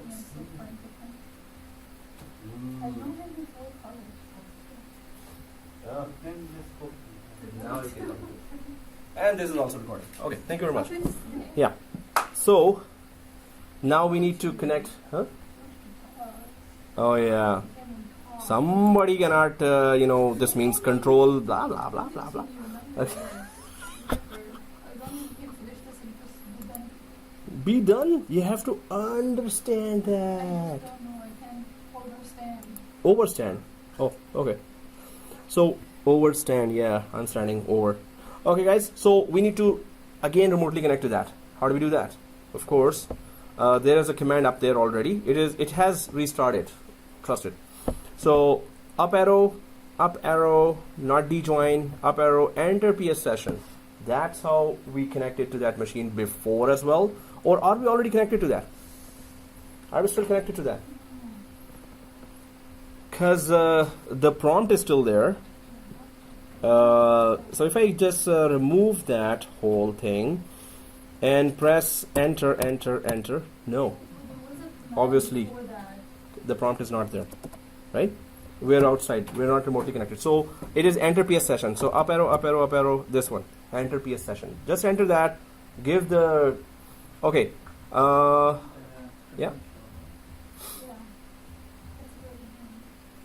That's very Exactly. So, okay guys, there's if you haven't done that, let's go to NanoServer directly, because we think and we expect that it is joined to the domain. Let's go directly to NanoServer. Are you on this screen of NanoServer?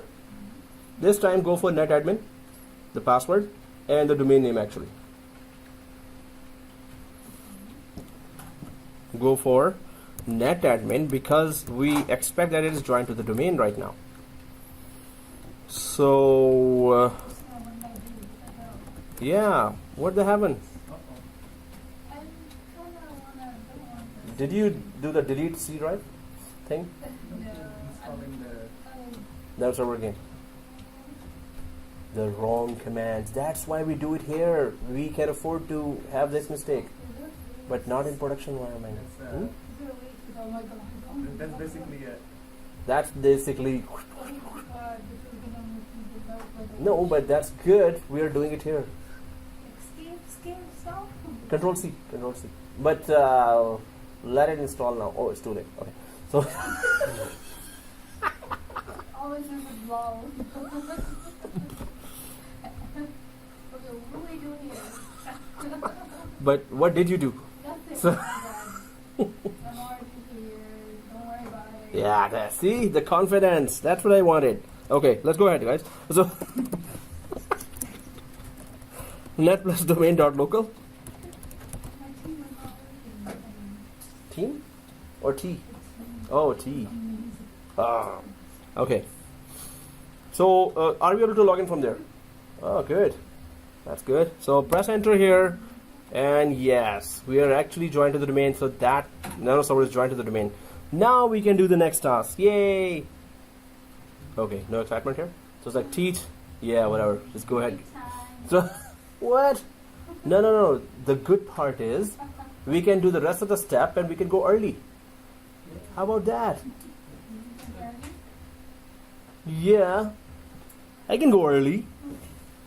Okay, so then we can have a early long break till Friday, right? So okay, guys, here, and I need to talk to you about the change of days as well. Now it may be Friday and Tuesday instead of Friday and Monday. What? Tuesday? So we start in Friday. Huh? I really wanted to change Friday. The public college timing, they just didn't ask me, or I didn't see that. I thought it was the last year one, which is just Monday and Tuesday. They gave me Thursday there, and Monday till 6 I have class there, so I can only reach here till 7 on Monday. If you're still on Monday, I can reach here at 7, then 7 till 9:30 or 7 till 10. What's wrong with the other half hour? So we can still have Monday and Friday, but I can reach only at 7. Move Friday? Yeah, I also want to desperately. Oh, hey. So, but if you want Monday, 7 till 9:30, because I can reach till 7, 6 o'clock I leave there. So Friday, we can move to Tuesday. Oh, then it will be Monday, Tuesday, direct 2 days, and then you don't have to worry for the whole week. Okay, hold on. Let's pause the game. So this is another suggestion. Monday, Tuesday. Let's pause the game. Pause the game? We're not playing any game here. Now? Okay guys, here, are we logged into? Yes, we are pretty much logged into domain here. Congratulations. So let us go ahead. Let us install it. So our steps finale is login for domain credentials and copy a default.html file to NanoServer init pub path and then test it by opening it in browser with http://nanoserver01 URL. See, so simple. So what are we doing here? Now we're checking. So NanoServer is joined to the domain. We're just checking if IIS is working or not. Web server is working or not. So we did install web server. What is the proof that web server is installed? A folder that it creates in the C drive, and that folder is called Exactly, inet pub, that folder. So if I think we have that remote shared C drive of NanoServer is already opened from server 1. I think that is still open. This one. And F5 refresh. No, because earlier We it was disconnected. Local Yes. So we did not actually. We can just go back to this that IP with NanoServer 01 actually. So guys, here if we go for NanoServer 01, that's the name, right? And $. Oh.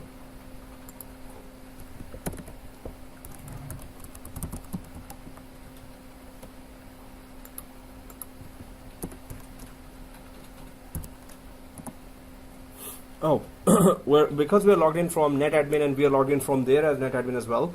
When I put the name here, NanoServer 01 backslash NanoServer 01 backslash $, it just let me go in right away, right? So we're all in.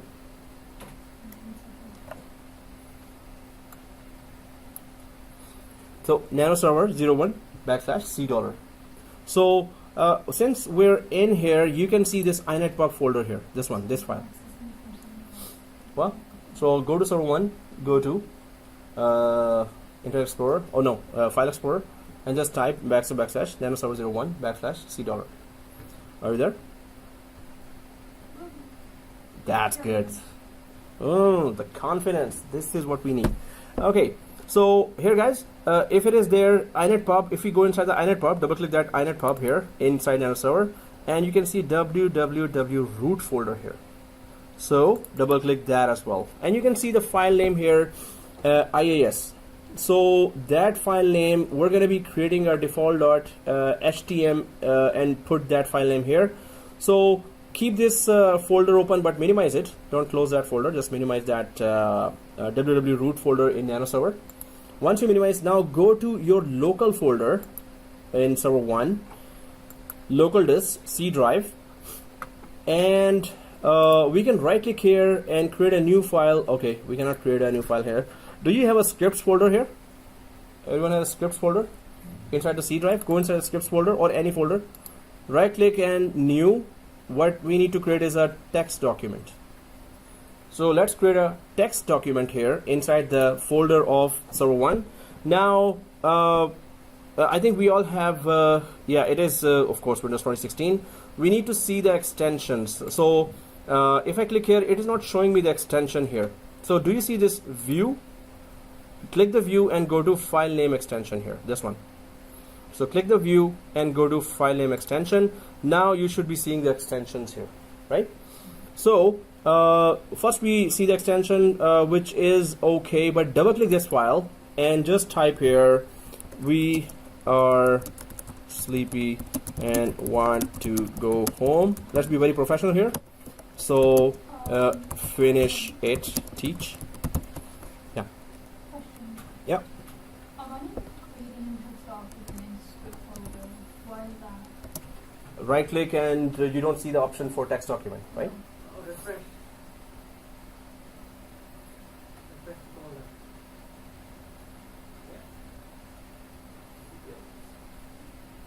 You are? You're not? You can create a new folder inside and then go inside that folder and create it. So guys, do you see this bracket 1 and you know there is a slash, oh, and there's a bracket 1 here as well. Was it like that? I'm just gonna go way down to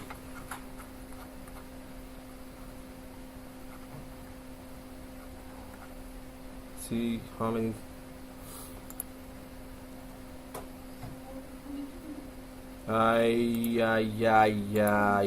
Yeah, this one. Oh, it's H1, H1B.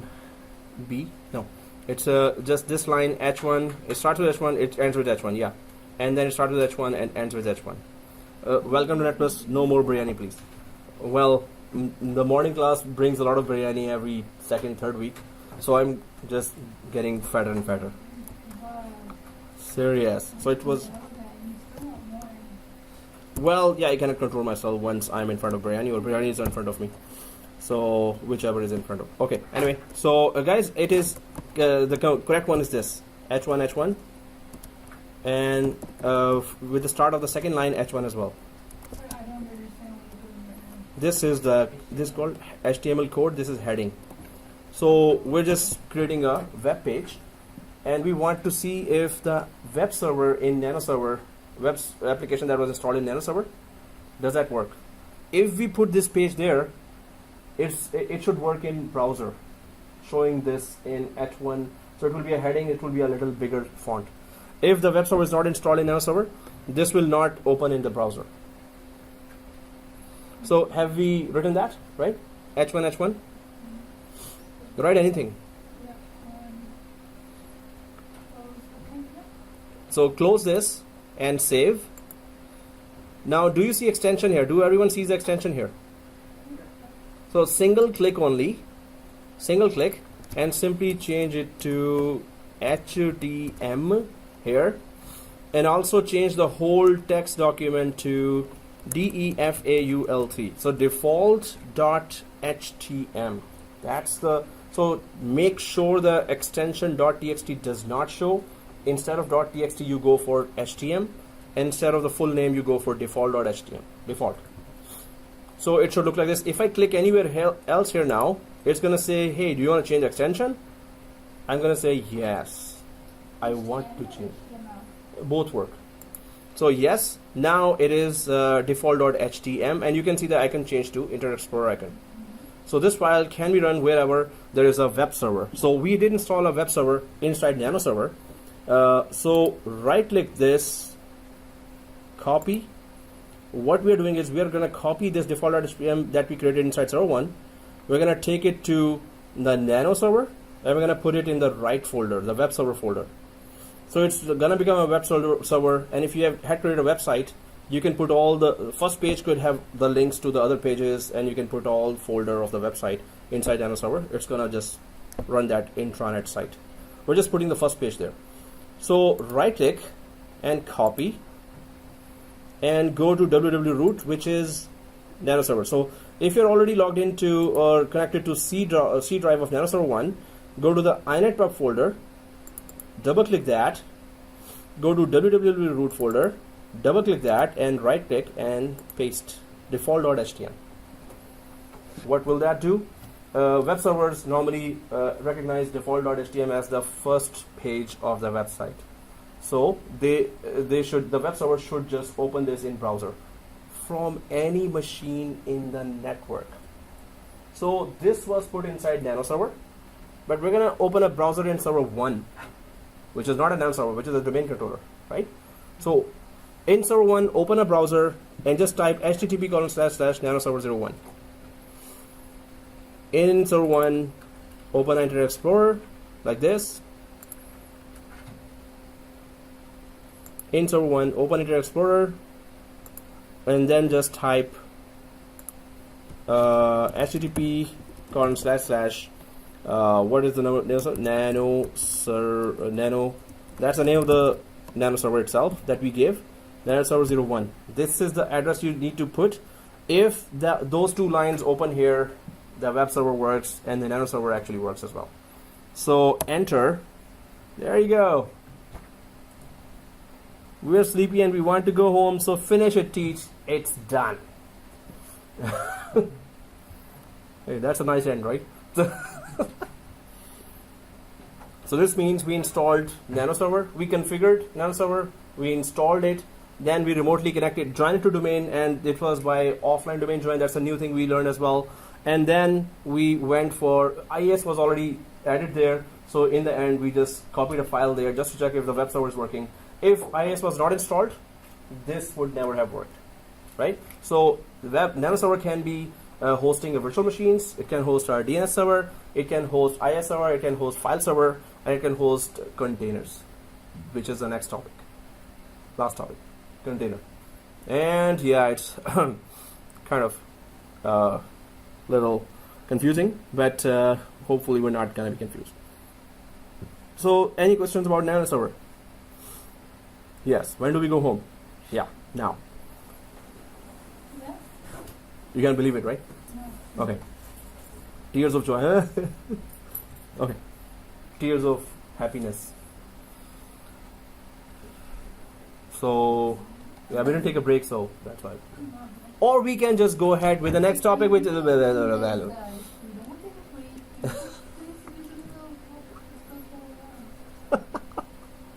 Okay, guys, so let's shut it down. But if we had gone through that the way we did, then we can know how NanoServer gets installed and configured.